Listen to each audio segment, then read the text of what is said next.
क्या ड्रामा कर रखा हाँ? বিবাহিত জীবন খুব একটা ভালো কাটছে না অভিনেতা নওয়াজউদ্দিন সিদ্দিকীর।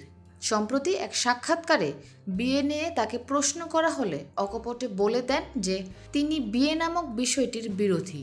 নওয়াজউদ্দিন সিদ্দিকী বলেন, পরস্পরকে ভালোবাসে এমন দুজন মানুষের বিয়ে করা একেবারেই উচিত নয়, কারণ বিয়ে না করলেই ভালোবাসা অটুট থাকে। বিয়ের পর তাদের মধ্যে ধীরে ধীরে সেই ভালোবাসা মরে যায়। তিনি বলেন, আমার কথাকে হয়তো ভুল বুঝতে পারেন মানুষ। আমি শুধু বলতে চাই, বিয়ে করার প্রয়োজনটা কি? যদি দুজন মানুষ পরস্পরের সঙ্গে ভালোবাসার সম্পর্কে জড়িয়ে থাকেন, তাহলে বিয়ে করা ছাড়াও সেই ভালোবাসা দিব্যি বেঁচে থাকে। বরং বিয়ে করলেই একটু গোলমাল হয়ে যায়।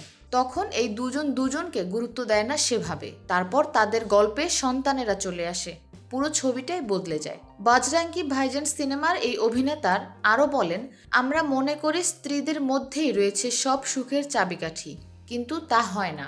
একটা সময়ের পর একমাত্র নিজেদের কাজ থেকেই আনন্দ পাওয়া যায়। উল্লেখ্য, প্রায়শই খবরের শিরোনামে উঠে আসে নওয়াজউদ্দিন সিদ্দিকীর ব্যক্তিগত জীবন। স্ত্রী আলিয়া সিদ্দিকীর সঙ্গে তার ব্যক্তিগত বিরোধ, সাংসারিক ঝামেলা জায়গা করে নিয়েছিল সংবাদ মাধ্যমে।